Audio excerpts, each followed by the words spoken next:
Cândido Portinari é um importante pintor brasileiro, não só por ser um dos principais nomes do modernismo, mas também por levar nossa arte e nossa cultura para o mundo, como, por exemplo, o painel Guerra e Paz que está na sede da ONU em Nova York.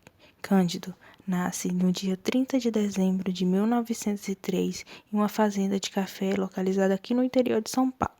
Ele é filho de 2 imigrantes italianos e é o segundo de 12 filhos.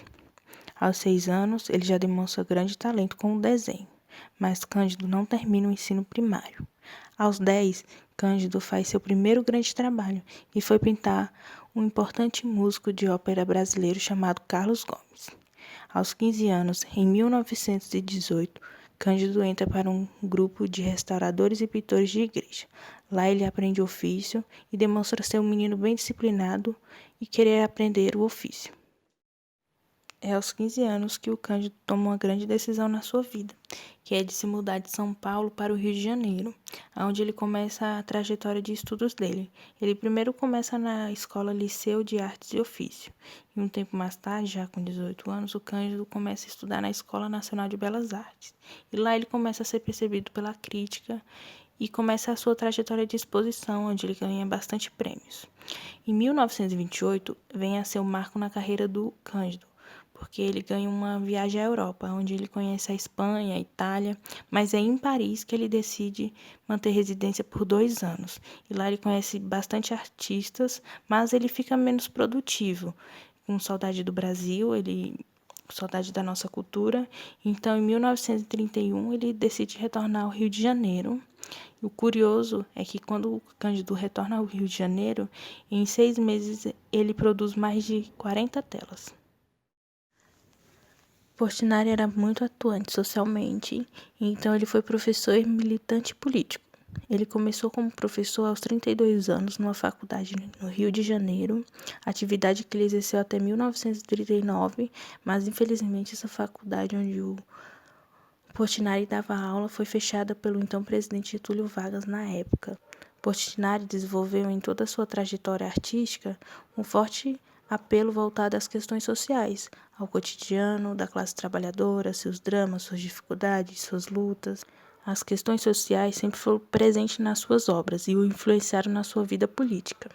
Portinari foi militante pelo Partido Comunista Brasileiro, partido pelo qual ele decide se candidatar pela primeira vez aos 42 anos como candidato a deputado federal. Ele tinha como proposta a participação popular, indo contra os grandes latifundiários na época, mas não consegue o cargo. 2 anos depois, ele tenta como senador, mas também não consegue.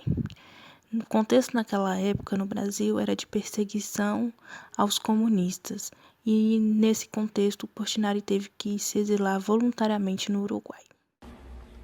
Bom, então já deu para ver, né, que Cândido Portinari era muito engajado, né, politicamente, e ele gostava de falar, né, através da arte. Ele usava muito a arte, as pinturas dele, como uma forma de crítica, né, social.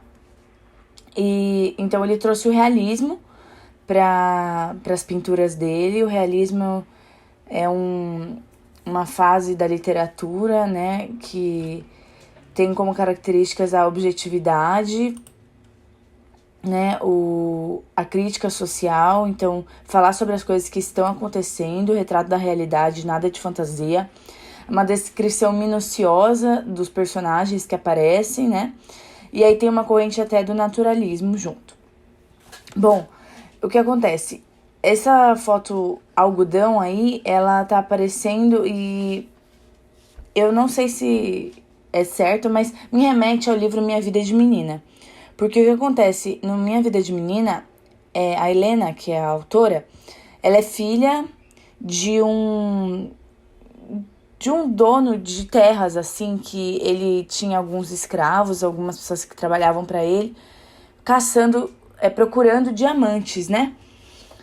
E ela ficava intrigada com aquela situação. Na verdade, ela não entendia muito, porque é a pureza da criança, né? E aí essa foto, esse quadro, são de negros trabalhando e uma menininha branca ali, bem vestida, com esse rosto entristecido. Então, me remeteu um pouco a Minha Vida de Menina, né? Apesar de ser outra fonte, né? Na Minha Vida de Menina eram diamantes, pedras preciosas, ouro, e aqui algodão. Então, quando foi o start dele, né? Nessa temática social, né? O algodão é de 1936, aí esse outro quadro, o café, de 1934. Acontece que em 1932, o Portinari, ele realizou uma exposição no Palace Hotel, no Rio, onde ele estava fazendo os estudos dele de arte. E então ele começou a se concentrar a partir daí na temática social e para representar a terra do Brasil, né, mesmo. E até essa tela, o café, de 1934, definiu essa fase dele.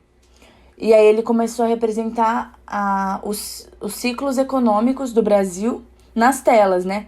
E quais são? O algodão, a carnaúba, a borracha, cana-de-açúcar, cacau, pau-brasil, fumo e o café, né? Que foi super importante, entre os três maiores, né? Os três maiores, cana-de-açúcar, café e ouro. Bom, esse quadro Lavrador de Café a gente pode explorar um pouco mais. Ela foi produzida em 1934 também, com tinta a óleo. E era uma tela bem grande, de 100 centímetros por 81. Na verdade, a maioria das telas do Portinari eram muito grandes, né? De 100 centímetros, ou seja, 1 metro, até quase 2 metros, né? As telas dele eram muito grandes. Ela faz parte do acervo do MASP, né? E a história, o que a gente pode vir falar, né? Esse lavrador é negro, tem o corpo forte, né? E ao fundo a gente vê um trem de ferro passando e uma enorme plantação de café. Então, na verdade, é bem representado aquele momento da história do Brasil, porque no ciclo do café foi construída também as ferrovias para conseguir levar para o porto, né, de Santos. Se for em Santos, lá tem algumas atrações turísticas que falam sobre o ciclo do café, tem o Museu do Café lá, e eles contam que tinha, né, as formas de levar o café para lá, e uma delas era na ferrovia, né. A gente percebe nele as mãos e os pés bem fortes e grandes, isso simbolizava o vigor do trabalhador e a força do trabalho braçal, né, que era o que eles mais faziam, né, na época, os lavradores, né. Isso sugere uma aproximação do artista com o movimento expressionista europeu, porque é bem forte, né, as cores, é grotesco. E esses movimentos acontecem paralelamente, o realismo e o expressionismo. Então, um tem a característica do outro, né? No caso, o realismo, ele puxou as características artísticas do expressionismo. Nesse quadro, O Lavrador de Café, Portinari usa como técnica cores fortes, grossas camadas de tinta. Nele, um trabalhador negro, típico de uma fazenda de café do século XX, está com os pés descalços, o rosto em perfil que contrasta com a claridade do céu, sua camiseta com as mangas arregaçadas. O homem está em uma plantação de café exibindo uma expressão de cansaço e preocupação. Bom, então falando sobre o expressionismo, o que acontece o contexto em que ele foi criado, né, que ele surgiu, criado não, né, que ele surgiu simplesmente, foi a Primeira Guerra Mundial, então era muito trágico, era tudo muito triste, né, lá na Europa, era tudo morte, né, e o que acontece, ele surgiu como uma reação ao positivismo do movimento impressionista, né, que veio antes dele, que visava exibir as obras com caráter mais técnico, né, e não dava muita importância à subjetividade e complexidade humana, né. Como o próprio nome sugere, ele busca ser a expressão dos sentimentos e das emoções. Então, assim, os artistas, eles exageram mesmo, distorcem no processo, né, da criação, de catarse, revelando, sobretudo, o lado pessimista da vida, né. E eles trazem bastante temas fúnebres, né? No caso do Portinari, principalmente, né? Ele vem retratar as mazelas do povo nordestino aqui no Brasil. porque era bem triste. A gente sabe que no sertão lá até hoje é bem complicado, mas naquela época eles tentavam ascensão social, né? Vinham para São Paulo, mais pro sul, mas as viagens eram bem difíceis, né? Como é retratado em Vidas Secas, do Graciliano Ramos. Quem leu sabe da história, e aquilo ali mais ou menos, né?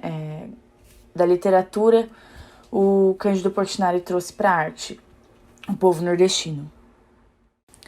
Uma das grandes obras mais conhecidas dele é Os Retirantes, né? Que tá no mesmo contexto da Criança Morta, que do slide anterior.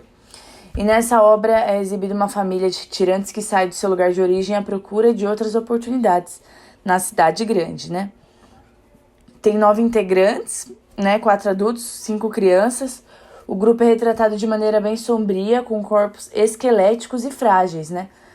A criança tem a famosa barriga d'água, né? Que é uma doença muito comum em lugares onde não há saneamento básico. Isso até hoje, né? Não é engraçado, na verdade, né? Mas é interessante como ele retrata, né? Até isso. A doença que o povo lá passava, né? Essa dificuldade. A barriga d'água, para quem não sabe, né? São vermes, né? Então as crianças têm, porque às vezes bebe uma água que não é filtrada, às vezes come alguma coisa, come terra, não sei o que, aí surge os bichinhos. E então é bem simbolizando a morte mesmo, até essa criança que tá no colo, né? Parece uma caveira. Então é essa perspectiva que Portinari quer trazer para as pessoas. O Portinari, na verdade, inicialmente foi conhecido como pintor de retratos, né? E aí ele realizou muitos painéis e pinturas murais, né? Parte da sua obra sofreu influência do cubismo e de Pablo Picasso, né? Essas influências surgiram depois que Portinari ele conhece o quadro cubista Guernica, né? Pintado por esse artista espanhol em 1937.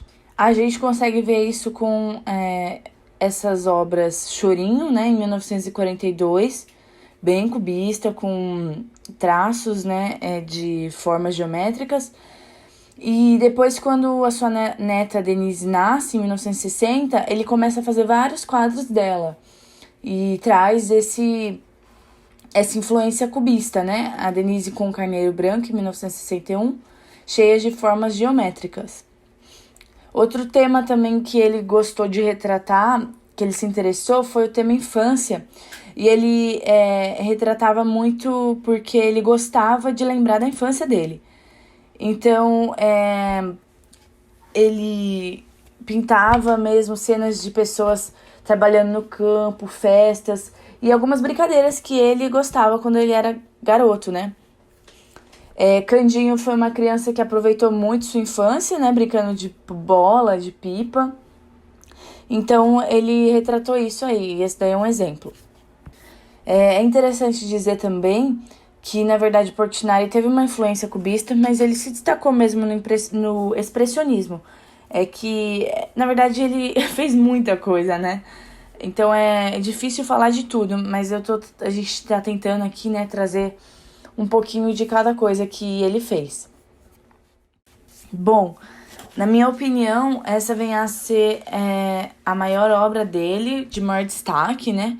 Porque esses painéis Guerra e Paz, que eu não sei se alguém já ouviu falar, né? Eles estão lá na ONU, foram encomendados pelo presidente, né? O então Juscelino Kubitschek, para dar de presente lá para a Organização das Nações Unidas. E eles estão expostos lá. Na verdade, eles passaram por uma restauração recentemente, mas já estão lá novamente sendo expostos, né? Foi uma encomenda desse presidente. E o que acontece?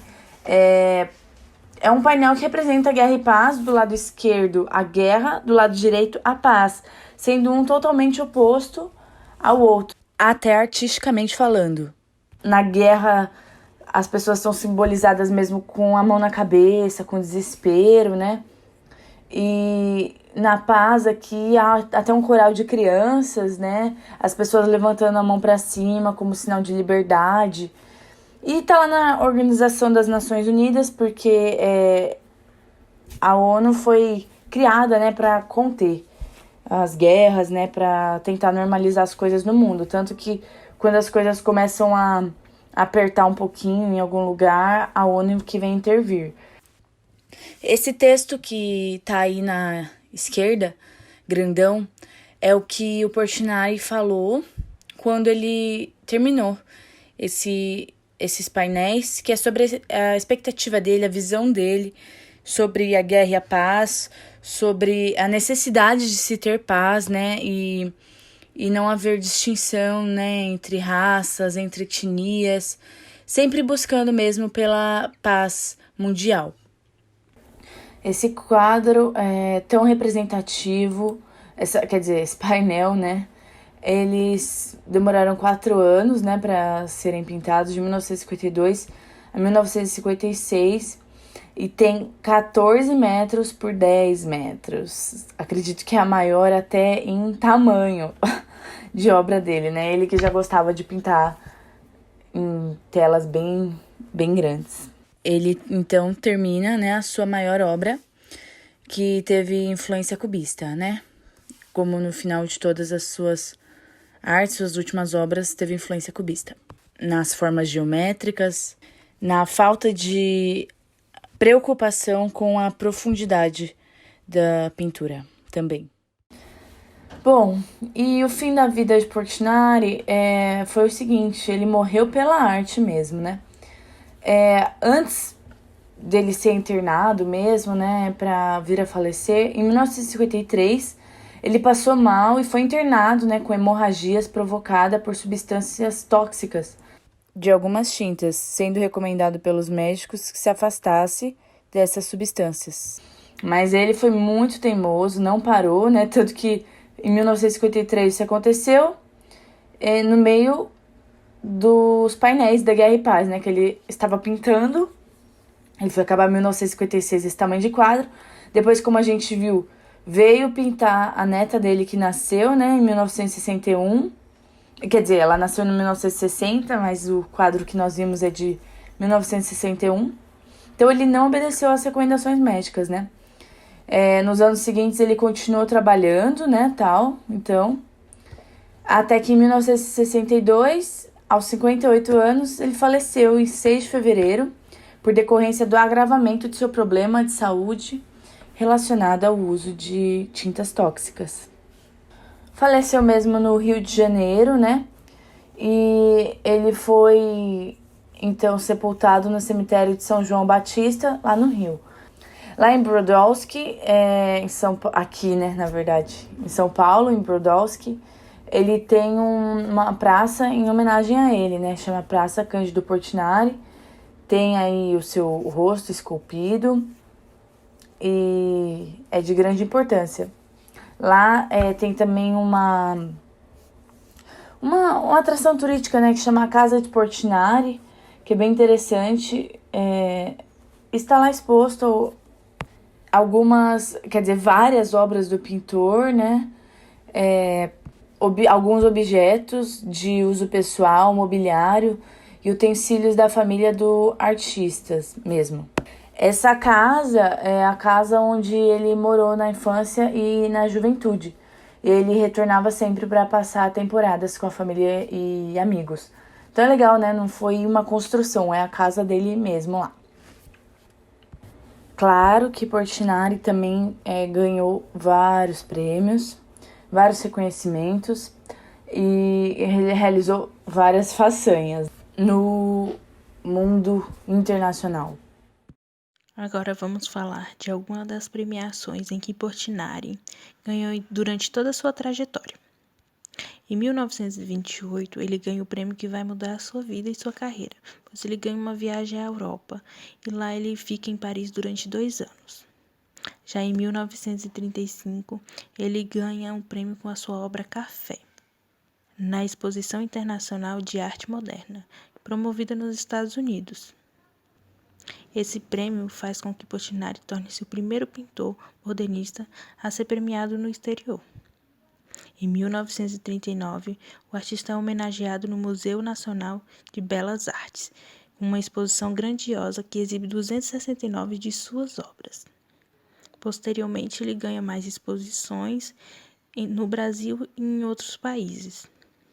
Portinari foi o pintor brasileiro a alcançar maior projeção internacional.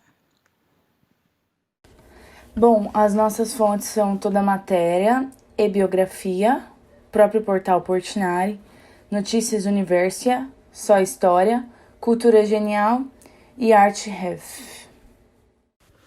Nós somos Gabriela Gomes, Isabelle Cardoso, Larissa Almeida, Pamela Ribeiro e Rebeca Vilas Boas. Quem gravou esses áudios foi a Rebeca e a Larissa.